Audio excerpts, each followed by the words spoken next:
Welcome to another episode of PoliLyin with a Straight Face, a place where we deconstruct the intentional white lies we are all being told to keep us divided. And when I say us, I'm referring to the poor and middle-class American citizen. From social media, the politicians, doctors, entertainers, etc., you name them, over 80% of these people just boldly lie to us for their selfish gain. Over here, we share relevant information and public stories that come from reliable, independent sources, not the government-influenced media outlets we are all programmed to watch, i.e. CBS, NBC, ABC, Fox, just to name a few.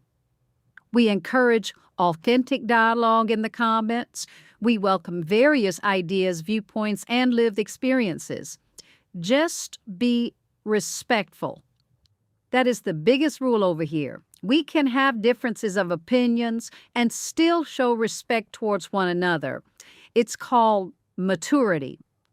The information shared over here is covered under Section 107 of the Fair Use Act. The content provided is used for various purposes, including but not limited to educational purposes and entertainment. Enjoy the show. Don't forget to like, share, and comment. Oh, and if you haven't subscribed, won't subscribe, and click that notification button so you won't miss an episode. Now let's get into it. Y'all, there is so much going on domestically and abroad that as I'm gathering information to share with y'all about current events, this American government is always doing something extra. They keep PoliLyin and PoliLyin and PoliLyin some more. Whether it's causing gas prices to go up $1 within 2 weeks, delaying passenger clearances in the airports for up to 4 or 5 hours in certain areas, or not paying American workers for over 30 days, i.e. the TSA personnel, this administration is doing true merch. And to add to the above mentioned, they've started a war in the Middle East. Now, y'all, don't get it twisted. All these government actions are meant to distract us from other things, i.e. the Epstein files, and make us become angry with each other, fearful of each other, and aggressive towards one another.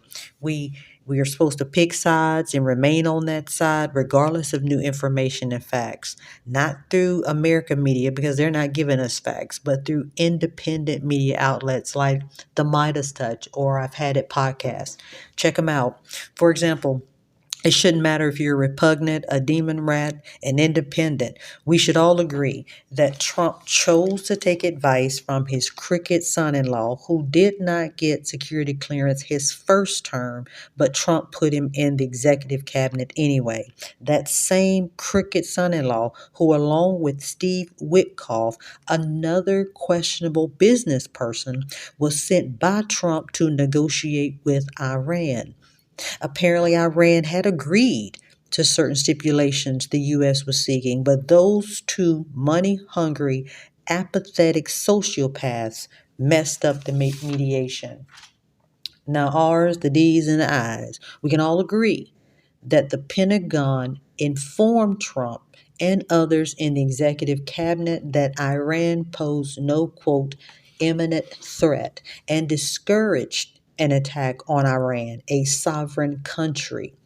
Yet Trump, listening to them two goofballs, along with Benjamin Netanyahu, along with Lindsey Graham, the senator from South Carolina, who's a disgrace to South Carolinians, he listened to them, invaded Iran, and took the innocent lives of over 150 Iranian schoolgirls in an air attack.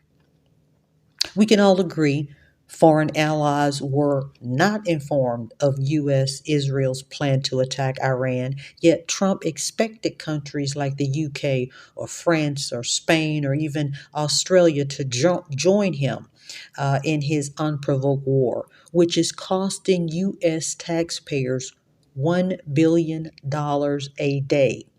Yet we don't have proper health care, and we also have a housing epidemic. While America is $40 trillion in debt, Pete Hegseth and the Department of Defense are requesting $200 billion for the U.S.-Israel unprovoked war against Iran. Now, while all this is happening overseas, as I mentioned earlier, the U.S. citizens are having to stand in TSA security clearance for up to 4-5 hours because Trump cut funding for TSA workers. He froze the new hiring and he positioned ICE agents there instead. Now, if ICE agents are not required to have a high school diploma, they receive no proper training, and the majority of them have criminal records, how are they going to make the process more efficient? The answer, they're not. Listen, Google what I've shared so far and let me know in the comments, what you found out. I'm going to wrap this up with this last little bit until the next episode. Domestically, consider this. Trump and the Republicans are intentionally attempting to suppress American voters before the midterm elections to purge votes. The SAVE Act gives them the autonomy to do so every 30 days. With the SAVE Act, a woman must present her birth certificate and marriage certificate in order to vote. And there's something extra about the names having to match. Leave a comment if you know anything about that. But with the SAVE Act, now get this, with the SAVE Act, states have to turn over all voter data, voter polls, voter information, and American voter records, all of that to the federal government, who puts it into their system with no oversight, which means every 30 days, the federal government can purge the voter rolls, which means they can remove anyone they choose off the eligible list of voters. Now, they've already shown in the system flaws such as randomly taking American citizens off the list for no reason.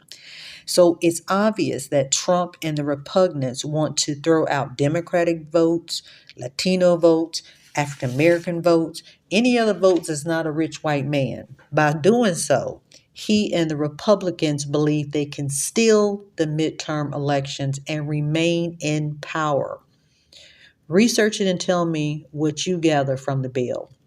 Did I mention it's a distraction from the Epstein files?